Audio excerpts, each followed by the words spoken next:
தமிழ் சொந்தங்கள் அனைவருக்கும் வணக்கம். நம்ம சேனல் 2000 சப்ஸ்கிரைபர் தொட்டுடுச்சு. நான் ஆரம்பிக்கும் போது எனக்கு தெரிஞ்ச நாலேஜை ஷேர் பண்ணலாம் அப்படின்ற நோக்கத்தோடு தான் ஆரம்பித்தேன். அதுக்கு நீங்கள் கொடுத்துட்டு வந்த இந்த பேராதரவுக்கு நன்றி. இன்னும் நிறைய பேர் பார்க்குறீங்க, ஆனால் சப்ஸ்கிரைப் பண்ண மாட்டீங்க. நம்ம சேனலை சப்ஸ்கிரைப் பண்ணிங்கன்னா எனக்கு கொஞ்சம் மோட்டிவேஷனாக இருக்கும். அடுத்தடுத்து வரவங்களுக்கு, அடுத்தடுத்த வருஷம் வரப்போகிற மாணவர்களுக்கு இதே மாதிரி ஹெல்ப்ஃபுல்லாக இருக்கணும் அப்படின்னா நீங்கள் எல்லாருமே எனக்கு கண்டிப்பாக ஆதரவு தெரிவிக்கணும். நிறைய பேர் நிறைய டவுட்டை கேட்டுக்கிட்டே இருக்கிறீங்க ரிப்பீட்டடா. நான் திரும்ப சொன்னதையே சொல்லிக்கிட்டே இருக்கிறேன். முழுசா நான் போடுற வீடியோஸ் எதையுமே நீங்க பார்க்கல அப்படின்னு எனக்கு தெரியுது. தயவு செஞ்சு இந்த வீடியோவாவது முழுசா பாருங்க. உங்களுடைய அனைத்து சந்தேகங்களுக்குமான தீர்வு தான் இந்த வீடியோ. நிறைய பேர் போட்டோ எப்படி போய் அப்ளை பண்றது, அதே போட்டோ அப்ளை பண்ணணுமா வேணாமா, கம்யூனிட்டி சர்டிஃபிகேட் அப்பாவோடது கம்பல்சரியா, அம்மாவோடது கம்பல்சரியா, என்னோடது கம்பல்சரியா, இன்கம் சர்டிஃபிகேட் எல்லாருமே அப்லோட் பண்ணணுமா வேண்டாமா, அப்ளை பண்ணும்போது தனித்தனியாக அப்ளை பண்ணணுமா, இல்லை ஒரே இது அப்ளிகேஷன்ல போதுமா, இல்லை கவர்மெண்ட் கோட்டாவுக்கு தனியாக போடணுமா, மேனேஜ்மெண்ட் கோட்டாவுக்கு தனியாக போடணுமா, ஆல் இண்டியா கோட்டாவுக்கு தனியாக போடணுமா, இந்த மாதிரி அப்ளை பண்ணும்போதே உங்களுக்கு நிறைய சந்தேகங்கள் வருது. அனுப்பும்போது போஸ்டல் அனுப்பணுமா, இல்லை வேண்டாமா, ஆன்லைன் போதுமா, இல்லை ஆஃப்லைன் அப்ளிகேஷனும் அனுப்பி விடணுமா அப்படிங்கிறதுல நிறைய பேருக்கு சந்தேகங்கள் இருக்கு. 7.5க்கு ஃபீஸ் கட்டணுமா வேண்டாமா, ஃபர்ஸ்ட் கிராஜுவேட் அப்படிங்கிறது ஸ்பெஷல் கேட்டகரியா இல்லையா அப்படின்னு சொல்லி நிறைய சந்தேகங்கள் இருக்கு. ஸ்பெஷல் கேட்டகரியில என்னென்ன வரும் அப்படின்னு எனக்கு தெரியல. ஸ்பெஷல் கேட்டகரினா என்ன அப்படின்னு நிறைய பேர் கேள்வி கேட்டு இருக்கீங்க. ஆல் இண்டியா கோட்டா அப்படின்னு 2 இருக்கு. ஆல் இண்டியா கோட்டாங்கிறது 2ஆ, தமிழ்நாட்டுக்கு தனியா இருக்கா, சென்ட்ரல் கவர்மெண்ட்டுக்கு தனியா இருக்கா அப்படிங்கிறது எனக்கு தெரியல அப்படின்னு சொல்லி நிறைய பேர் கேள்விகள் கேட்குறீங்க. போனாஃபைட் சர்டிஃபிகேட் எல்லாருமே அப்லோட் பண்ணணுமா, போனாஃபைட் கம்பல்சரியா, யாரெல்லாம் போனாஃபைட் சர்டிஃபிகேட் அப்ளை பண்ணணும் அப்படிங்கிறதும் தெரியல அப்படின்னு சொல்லி நிறைய பேர் கேள்விகள் கேட்டுருக்கீங்க. எலிஜிபிலிட்டி சர்டிஃபிகேட் அப்படின்னா என்னன்னே நிறைய பேருக்கு தெரியல. எலிஜிபிலிட்டி சர்டிஃபிகேட் மஸ்டா, நான் வாங்கலை, நான் அப்லோட் பண்ணணுமா அப்படின்னு சொல்லி நிறைய பேர் கேள்விகள் கேட்டு இருக்கீங்க. இது போக என்னோட கட் ஆஃப் மார்க்குக்கு, என்னோட இந்த நீட் மார்க்குக்கு இந்த வருஷம் கிடைக்குமா கிடைக்காதா, இந்த காலேஜில் இது கிடைக்குமா கிடைக்காதா, கவர்மெண்ட் கோட்டாவில் கிடைக்குமா கிடைக்காதா அப்படின்னு நிறைய பேர் ரிப்பீட்டடா கேள்விகள் கேட்டுக்கிட்டே இருக்கிறீங்க. ஸோ இந்த மாதிரி கேள்விகள் கேட்கறது எனக்கு சந்தோஷமா இருந்தாலும், பட் நான் சொன்னதையே திரும்ப சொல்லிட்டு இருக்கும்போது எனக்கு கொஞ்சம் வருத்தமா இருக்கு. நான் வீடியோவில் ஏற்கனவே இந்த சந்தேகங்களுக்கான தீர்வுலாம் நிறைய சொல்லியிருக்கேன், சொல்யூஷன் நிறைய சொல்லியிருக்கேன். அதை நீங்க பாக்குறீங்களா இல்லையான்னு எனக்கு ஒரு சந்தேகம் வரும்போது கொஞ்சம் வருத்தமா இருக்கு. எனிஹவ், வாங்க வீடியோக்குள்ள போலாம். முதல்ல ஃபோட்டோ, நீட்டில் நீங்கள் என்ன ஃபோட்டோ கொடுத்துருந்தீங்களோ அதே ஃபோட்டோ மேக்ஸிமம் இருந்தால் நல்லது. சில பேர் என்ன கேட்குறாங்க அப்படின்னா, அந்த ஃபோட்டோ என்கிட்ட இல்லை, வேற என்ன பண்ணுறது, அப்போ என்னோட அப்ளிகேஷன் ரிஜெக்ட் ஆகிடுமா அப்படின்னு நிறைய பேர் கேட்குறீங்க. அப்படிலாம் ரிஜெக்ட்லாம் பண்ண மாட்டாங்க. இது கம்பேரிசனுக்காக, நீங்கள் தான் அந்த எக்ஸாம் எழுதிருக்கீங்களா இல்லை உங்களோட அப்ளிகேஷன் தானா அப்படின்றத வெரிஃபை பண்ணுறதுக்கு ஈஸியாக இருக்கும் அப்படின்றதுக்காக தான் இந்த நீட்டில் ஓட்டின அதே ஃபோட்டோவை இங்கே கேட்குறாங்க. ஒருவேளை இல்லை, தவிர்க்க முடியாத சூழ்நிலை அப்படின்னா கண்டிப்பாக உங்களுக்கு ரீசெண்டாக எடுத்த ஃபோட்டோ, இந்த நீட்ல எழுதுனதுலேருந்து இன்னைக்கு நீங்கள் அப்ளை பண்ண போறீங்க அப்படின்னா அதுக்குள்ள எடுத்த ஃபோட்டோ கிட்டத்தட்ட அதே மாதிரி, அப்போ ஒருவேளை யூனிஃபார்ம் போட்டுருந்தீங்கன்னா யூனிஃபார்மே போட்டு எடுத்து அதே மாதிரி ஓரளவுக்கு கொடுத்தீங்கன்னா நீங்கள் அப்ளை பண்ணலாம். அதனால உங்க அப்ளிகேஷன் கண்டிப்பா ரிஜெக்ட் ஆகவே ஆகாது. அடுத்ததா கம்யூனிட்டி சர்டிபிகேட். போன வருஷத்துக்கு முன்னாடி வருஷத்துல இருந்தே எம்பிபிஎஸ்ல பேரண்ட்ஸோட இன்கம் சர்டிபிகேட் பிளஸ் கேண்டிடேட்டோட இன்கம் சர்டிபிகேட் இதை அப்லோட் பண்ணாதான் அவங்க கம்யூனல் ரொட்டேஷனுக்கு எலிஜிபிள், அதாவது ரிசர்வேஷன், தமிழ்நாடு கவர்மெண்டோட ரிசர்வேஷன் பாலிசிக்கு எலிஜிபிள் அப்படின்னு சொல்லி ஃபாலோ பண்ணிட்டு இருக்காங்க. அது தனியாக ஒரு ஜியோ இருக்கு. ஸோ நீங்க இந்த முறை ஆன்லைன்ல இங்க மாத்திரனால நீங்களுமே இங்கேயுமே any one of the parent community certificate must அப்படின்னு சொல்லிட்டாங்க. ஸோ இதெல்லாம் திரும்ப அப்பாவோட கம்யூனிட்டி சர்டிஃபிகேட் இல்ல, அம்மாவோட கம்யூனிட்டி சர்டிஃபிகேட் இல்ல, நான் என்ன பண்றதுன்னா நீங்க எம்பிபிஎஸ்க்கு அப்ளை பண்ணும்போதே தெரிஞ்சிருக்கணும். இந்த முறை ஆன்லைன் சொல்லி நான் ஃபர்ஸ்ட் டைம் சொல்லியிருந்தப்ப நீங்க அப்ளை பண்ணியிருந்தா கூட வித்தின் 15 டேஸ்ல உங்களுக்கு ஆன்லைன்லேயே அப்ளை பண்ணி வாங்கிடலாம். அதனால கம்யூனிட்டி சர்டிஃபிகேட் மஸ்ட், யாராவது ஒருத்தர் வேணும். இன்கேஸ் அதுவுமே இல்லைன்னா இன்னொரு ஆப்ஷன் என்ன சொல்லியிருக்காங்க, நம்ம செலெக்ஷன் கமிட்டியோட செயலாளர் என்ன சொல்லியிருக்காங்க அப்படின்னா, உங்க பேரண்ட்ஸோட டிசியில அவங்களோட கம்யூனிட்டி சர்டிஃபிகேட் மென்ஷன் பண்ணியிருந்தா அந்த டிசியை நீங்க அப்லோட் பண்ணா அதையே நாங்க ஏத்துக்கிறோம் அப்படின்னு சொல்லியிருக்காங்க. நீங்க கம்யூனிட்டி சர்டிஃபிகேட் இல்லாத பட்சத்தில் அவங்க 2 பேர்ல யாராவது படிச்சிருந்து அவங்களோட டிசி இருந்துச்சுன்னா அதுல அவங்களோட கம்யூனிட்டி சர்டிஃபிகேட் மென்ஷன் பண்ணியிருந்தாங்கன்னா அதை நீங்க அப்லோட் பண்ணலாம் அப்படின்னு ஒரு வாய்ப்பு கொடுத்துருக்காங்க. ஸோ ஒரு சிலர் இருக்கிறவங்க அதை யூட்டிலைஸ் பண்ணிக்கங்க. சிலர் என்ன கேட்கறாங்கன்னா, எனக்கு 2 பேரண்ட்ஸுமே இல்லை, என்ன பண்றது அப்படின்னா, பேரண்ட்ஸ் இல்லாட்டி பரவாயில்ல, 2 பேருமே இறந்துருக்கலாம், இல்லை இல்லாதவங்களா இருக்கலாம். ஸோ அப்படி இருக்கிறவங்க அவங்க பேரண்ட்ஸோட கம்யூனிட்டி சர்டிஃபிகேட் இருந்தால் கண்டிப்பாக அப்லோட் பண்ணலாம். ஒருவேளை அவங்க 2 பேருமே இல்லை, அவங்களோட கம்யூனிட்டி சர்டிஃபிகேட்டுமே இல்லை அப்படின்னா அவங்களோட டெத் சர்டிஃபிகேட் இல்லை 2 பேருமே இல்லை அப்படின்ற ஏதாவது ஒரு ப்ரூஃப், நீங்கள் ஒரு ஆதரவற்ற குழந்தை இல்லை அந்த மாதிரி ஏதாவது சர்டிஃபிகேட் வாங்கிருக்கீங்க, இல்லை அப்பா அம்மா 2 பேருமே இறந்துட்டாங்க அப்படின்னு ஏதாவது நீங்கள் சர்டிஃபிகேட் வாங்கியிருந்தீங்கன்னா அந்த சர்டிஃபிகேட்டை உங்களோட பேரண்ட்ஸோட கம்யூனிட்டி சர்டிஃபிகேட் அப்படிங்கிற இடத்துல நீங்கள் அதை அப்லோட் பண்ணால் அதுவுமே வந்து அக்செப்டபிள் தான் அப்படின்னு ஒரு தகவல் கிடைச்சிருக்கு. ஒருவேளை நீங்கள் கம்யூனிட்டி சர்டிஃபிகேட் பேரண்ட்ஸோட அப்லோட் பண்ணலை அப்படின்னா என்ன ஆகும் அப்படின்னா நிறைய பேர் கேட்குற கேள்வி இதே தான். அதெல்லாம் ஒன்றும் பிரச்சனை இல்லைங்க. உங்களோட கம்யூனிட்டி சர்டிஃபிகேட் மட்டும் தான் இருக்குது, பேரண்ட்ஸோட கம்யூனிட்டி சர்டிஃபிகேட் இல்லைன்னா அப்ளிகேஷன்லாம் ரிஜெக்ட் ஆகாது. ஸோ உங்களோட கம்யூனிட்டியை அந்த கம்யூனிட்டியில் கவர்மெண்ட் கோட்டாவில் எடுத்துக்க மாட்டாங்க, ஜென்ரல் டர்னில் எடுத்துக்குப்பாங்க. ஜென்ரல் டர்னில் எடுத்துக்கிட்டா என்ன ஆகும் அப்படின்னா நீங்கள் டாப்பில் இருக்கிறீங்க அப்படின்னா அந்த ஜென்ரல் டர்னில் மொத்தம் 4 ஜென்ரல் சீட்டு தான் இருக்குன்னா அந்த 4 சீட்டில் உங்களுக்கு கிடைக்காம போகிறதுக்கான வாய்ப்பு இருக்குது. நீங்கள் 5வது ஆளாக இருந்தீங்கன்னா அப்போ அந்த காலேஜில் கிடைக்காம அதுக்கு அடுத்த காலேஜில் ஜென்ரலில் உங்களுக்கு கண்டிப்பாக கிடைக்கும். பட் மார்க் கம்மியாக இருந்துச்சுன்னா அப்போ உங்களுக்கு எந்த வாய்ப்புமே இல்லாமல் போகும். அதனால் கம்யூனல் ரொட்டேஷனில் செலக்ட் ஆகணும்னா 2 பேரோட கம்யூனிட்டியுமே மஸ்ட் அப்படின்னு சொல்லியிருக்கிறாங்க. 2 பேரோட கம்யூனிட்டியுமே இல்லை நான் அப்ளை பண்ணிட்டேன் அப்படின்னா அப்ளிகேஷன் ரிஜெக்ட் ஆகாது, நீங்கள் ஜென்ரல் கேட்டகரியில் வந்துடுவீங்க, கம்யூனல் ரொட்டேஷனில் கண்டிப்பாக வராது. அடுத்ததா இன்கம் சர்டிஃபிகேட் எல்லாருமே அப்லோட் பண்ணணுமா அப்படின்னு கேட்குறாங்க. இன்கம் சர்டிஃபிகேட் எதுக்காக அப்படின்னு பார்த்தீங்கன்னா ஸ்காலர்ஷிப் ப்ரோக்ராமுக்காக மட்டும்தான். இங்கே வந்து செலெக்ஷன் கமிட்டியில் நீங்கள் இந்த இடத்துல அப்ளை பண்ணும்போது இன்கம் சர்டிஃபிகேட் அப்படின்றது SC SCA ST கன்வெர்டட் கிறிஸ்டினாக இருக்கிற SC SCA ST இந்த கேண்டிடேட்ஸ் மட்டும் அவங்களோட பேரண்ட்ஸோட இன்கம் சர்டிஃபிகேட் 2.5 lakhsக்குள்ளே இருந்துச்சுன்னா அவங்களுக்கு செலெக்ஷன் கமிட்டியில் நீங்கள் அட்வான்ஸ் டியூஷன் ஃபீஸ் அப்படின்னு சொல்லி ஒன்று பே பண்ணுவீங்க. அது கவர்மெண்ட்டாக இருந்தால் கவர்மெண்ட் சரண்டருக்கு ஒரு 10,000 rupees அட்வான்ஸாக பே பண்ணுவீங்க. மேனேஜ்மெண்ட் கோட்டாவுக்கு ஒரு 25,000, ஆல் இண்டியா கோட்டாவுக்கு ஒரு 25,000 பே பண்ணுவீங்க. அந்த பேமெண்ட் நீங்கள் பண்ண தேவையில்லை அப்படின்றதுக்காக தான் இந்த இன்கம் சர்டிஃபிகேட். ஸோ இவங்களை தவிர்த்து வேறு யாருமே நீங்கள் இன்கம் சர்டிஃபிகேட் கம்பல்சரி அப்லோட் பண்ணணும் அப்படிங்கிற அவசியம் இல்லை. ஸோ அதர் கம்யூனிட்டிஸ் எல்லாருமே இன்கம் சர்டிஃபிகேட் வச்சுன்னு இருக்கணும், இங்கே அப்ளை பண்ணணும் அப்படின்னு அவசியம் இல்லை. நீங்கள் காலேஜில் தேவைப்பட்டால் கொடுத்து அங்கே நீங்கள் ஸ்காலர்ஷிப்பை வாங்கிக்கலாம், இங்கே கண்டிப்பாக தேவையில்லை. அடுத்ததாக அப்ளை பண்ணும்போது நான் வந்து கவர்மெண்ட்டுக்கு தனியாக அப்ளை பண்ணணுமா, மேனேஜ்மெண்ட்டுக்கு தனியாக அப்ளை பண்ணணுமா, ஆல் இண்டியா கோட்டாவுக்கு தனியாக அப்ளை பண்ணணுமா அப்படின்னு சொல்லி கேட்டுக்கிட்டே இருக்கிறீங்க ரிப்பீட்டடாக. ஸோ ஆல் இண்டியா கோட்டாவுக்கு எல்லாருமே கம்பல்சரி தனியாக தான் அப்லோட் பண்ணணும். பட் நீங்கள் கவர்மெண்ட்டுக்கு அப்ளை பண்ணீங்கன்னா அது வந்து கேட்கும் மேனேஜ்மெண்ட்டுக்கும் அப்ளை பண்ண விரும்புகிறீங்களா அப்படின்னு சொல்லி எஸ்ன்னு கொடுத்தீங்கன்னா அப்படியே எடுத்துக்கும்.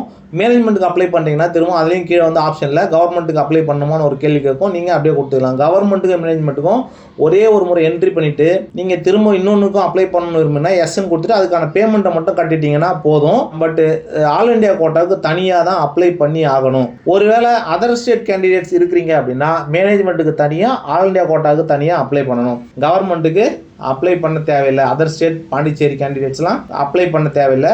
பட் ஆல் இண்டியா கோட்டாவுக்கும் மேனேஜ்மெண்ட் கோட்டாவுக்கும் தனித்தனியாக அப்ளை பண்ணணும். கவர்மெண்ட் கோட்டாவுக்கும் மேனேஜ்மெண்ட் கோட்டாவுக்கும் ஒரே அப்ளிகேஷனில் திரும்ப அதுக்கு எஸ் கொடுத்து பேமெண்ட் மட்டும் கட்டினீங்கன்னா 2 அப்ளிகேஷன் கிரியேட் ஆகிடும்.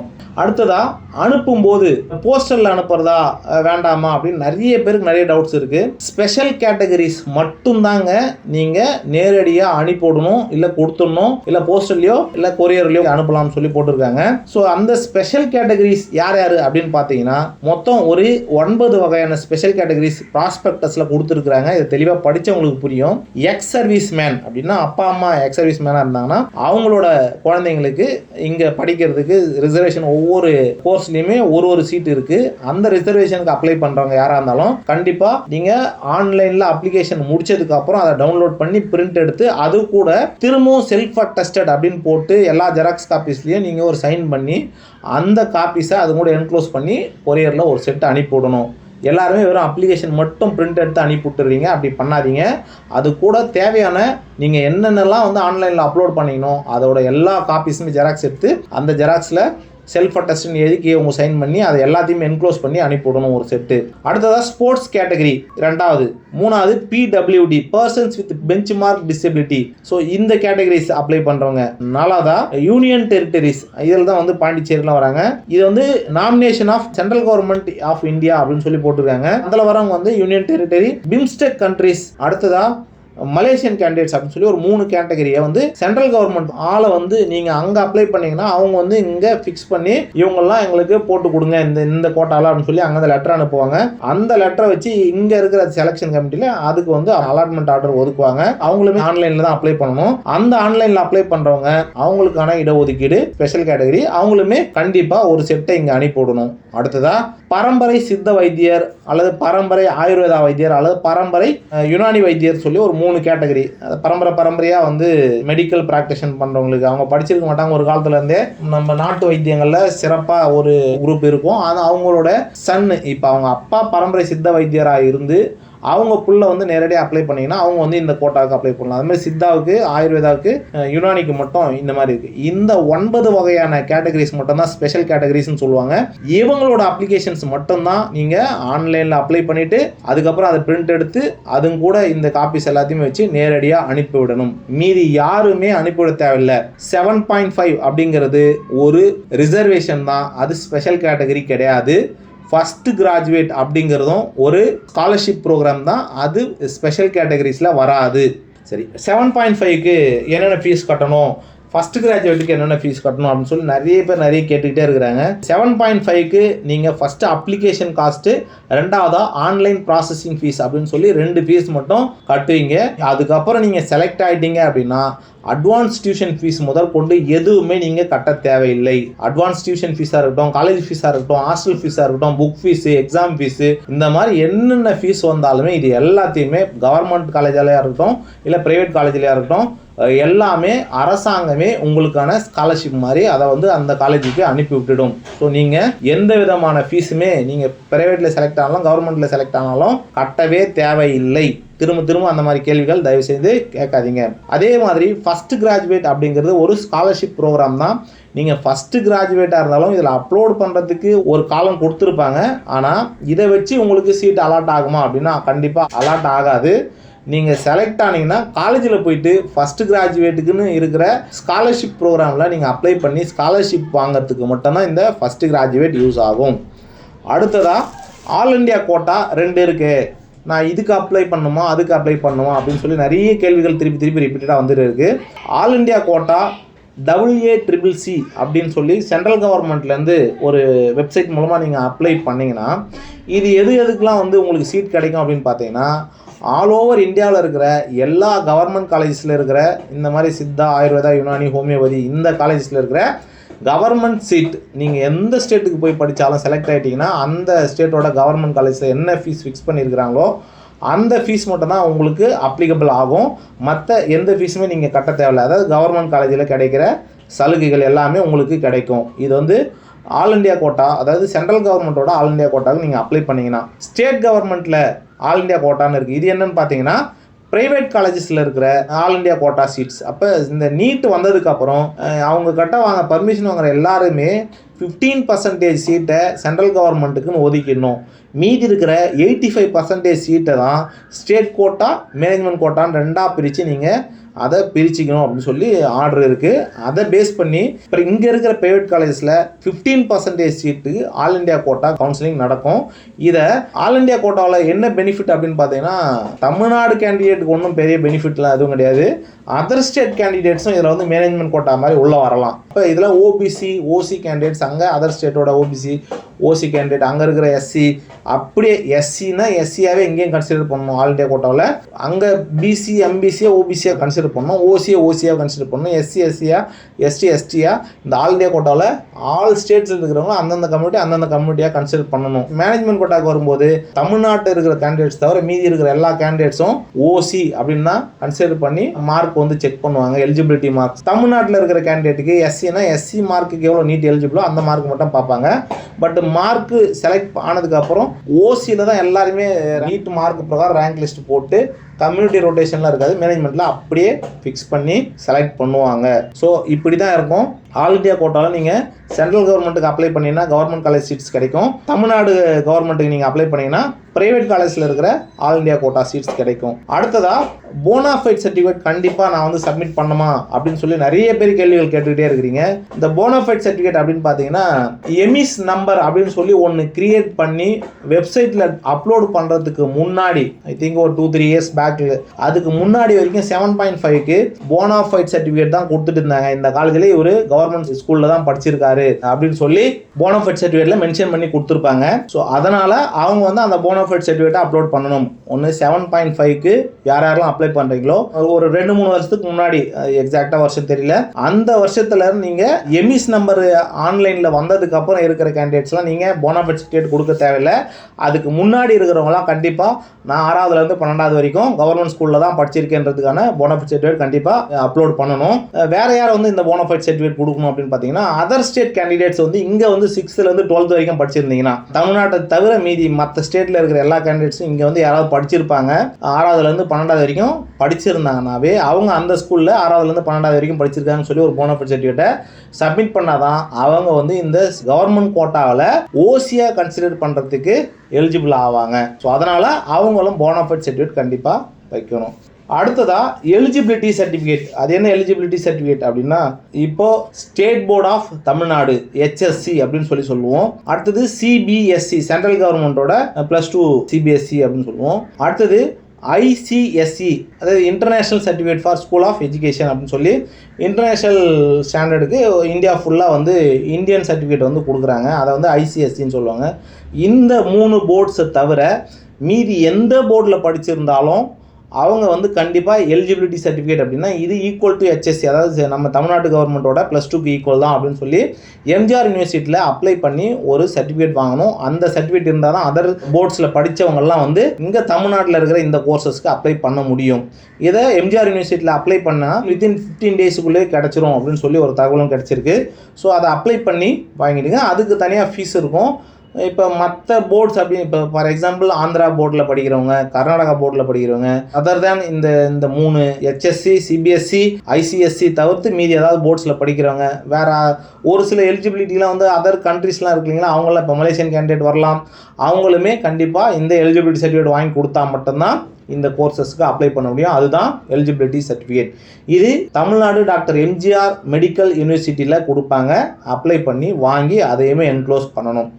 சரி, அடுத்ததா மிகப்பெரிய கேள்வி என்னவா இருக்குது அப்படின்னா, ஒவ்வொரு கோர்சஸ்க்குமே என்னோட மார்க்குக்கு கிடைக்குமா, எவ்வளோ சீட் இருக்குது, என்னோட கம்யூனிட்டிக்கு எவ்வளோ சீட் இருக்குது, ஒவ்வொரு காலேஜஸ்லையும் SC எவ்வளோ இருக்குது, BC எவ்வளோ இருக்குன்னு மாற்றி கேள்விகள் நிறைய வந்துக்கிட்டே இருக்குது. ஸோ நான் முதல் வீடியோவில் போடும்போதே உங்களுக்கு நிறைய சொல்லியிருந்தேன். என்ன சொல்லியிருந்தேன்னா, ஒவ்வொரு காலேஜஸ்லையும் 100 சீட் இருக்குது அப்படின்னா அந்த 100 சீட்டை எப்படி பிரிப்பாங்கன்னு பார்த்தீங்கன்னா, ஃபஸ்ட்டு ஆல் இண்டியா கோட்டாவுக்கு 15 சீட் ஒதுக்கி வச்சிருவாங்க. அதுக்கடுத்து இருக்கிற 85 சீட்டை ஸ்டேட் கோட்டா அப்படின்னு சொல்லுவோம். அதில் வந்து ஸ்டேட் கவர்மெண்ட்டுக்கு 65% சீட்டை ஒதுக்கிடுவாங்க. மீதி 35% சீட்டு வந்து மேனேஜ்மெண்ட் கோட்டாவுக்கு போயிடும். இந்த 65% சீட்டில் நம்ம கம்யூனல் ரொட்டேஷன் கம்பல்சரி ஃபாலோ பண்ணுவாங்க. தமிழ்நாடு கவர்மெண்ட்டோட கம்யூனல் ரொட்டேஷன் அது என்னன்னு பார்த்தீங்கன்னா, OC ஓப்பன் கேண்டிடேட் யார் வேணாலும் எந்த கம்யூனிட்டி வேணாலும் இதில் செலக்ட் ஆகலாம், டாப் மார்க்காக இருக்கிறவங்க. ஸோ அவங்க OC அப்படின்னு சொல்லி கன்சிடர் பண்ணுவோம். அது 31%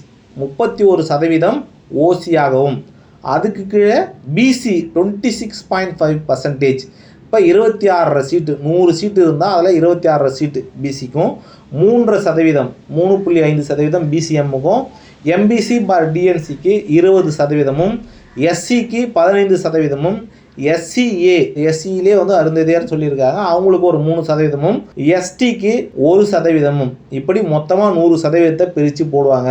அப்போ இருக்கிற சீட்டில் இப்போ மொத்தமாக ஒரு காலேஜில் 100 சீட்டு இருந்தால் 15 ஆல் இண்டியா கோட்டாவுக்கு போக மீதி இருக்கிறத 85 65 35% ரெண்டாக பிரிங்க.